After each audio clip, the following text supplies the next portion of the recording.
What's up, everybody? Welcome back to another video. I'm gonna be talking about it's a review on the Tein coilovers I have for my car. It's kind of like a 1-year ownership type of video. I want to explain to you the goods and bads of it, what I do like about them, and what I wish they did more. But before I do any of that, I've got to wash my car. It's been sitting under a tree for like 3 days, so it's covered in like sap, leaves, and a bunch of bird shit. So I'm gonna do that real quick and we're gonna go ahead and start this video up.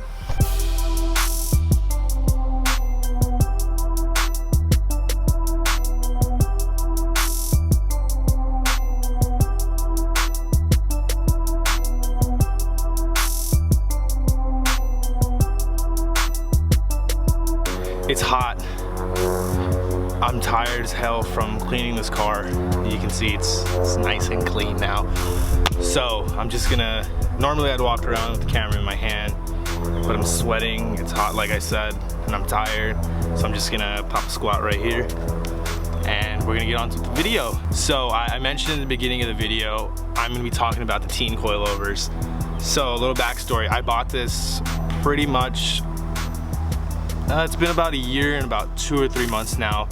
It's been on the car. It's been sitting the exact same height for that long because not too long after buying these coilovers, I put the wheels on and those are the final adjustments. So it's been sitting just like this. A little bit about the coilovers. So these are the Tein street basis coilovers, which means they do not have the option to dampen the dampening effect or whatever it's called.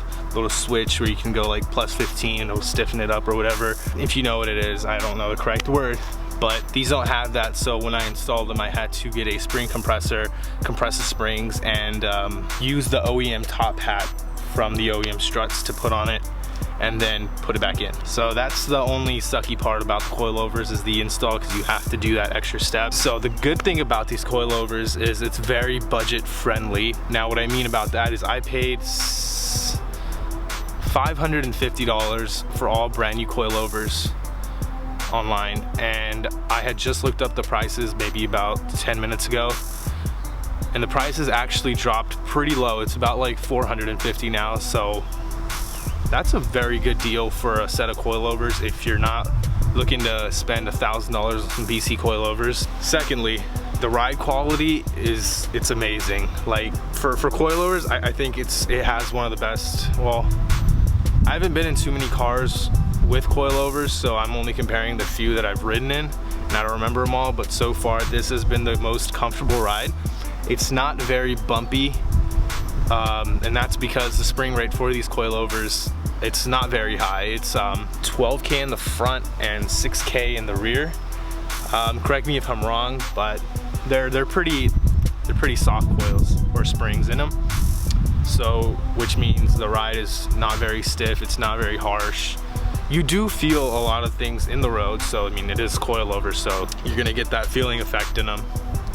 But the best way to put it is it rides kind of like stock, just a little bit stiffer than stock. With these coilovers, it's not the best to track with them. That's another downside. So if you're looking to track your car, I wouldn't recommend getting these coilovers. Although you can track them, I just don't recommend, because you know it's the street basis, so it's meant for daily driving and stuff like that. Also, if you are looking to just stupid slam your car, don't even bother buying these coilovers. They do not go as low as you want them to, and personally it's not a big problem for me because I'm not about that low life, well, being slammed. For a fact, I don't like that. I don't like all the negative camber and stuff. So for these coils, I think they go about 3.5 inches in the front and 2.5 to 3 in the rear. So if you're just looking for a nice drop for some decent wheels, you can get these coilovers. You know, you can get rid of all the fender gap. You can see it.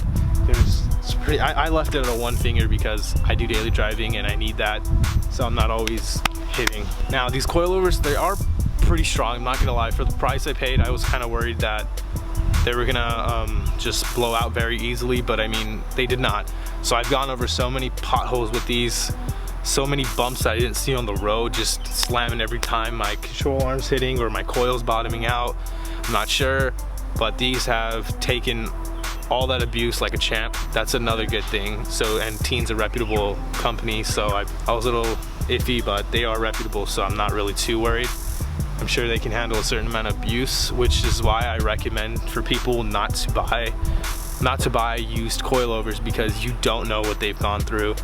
And I can tell you, I'm probably not going to sell these coilovers to anyone because I know what they've gone through and there's no point in selling them. So luckily none of them have blown yet, so that's the bright side for me. This is going to be a really short video. I just wanted to give you a little review on the coils and what I've liked about them. So if you guys are in the market for coils and you're not looking to spend a shit ton of money, like $1,000 for VCs, I really recommend going for these. Probably the best bang for the buck. Like I said, it's only 450 bucks now, and I think it's a really good deal.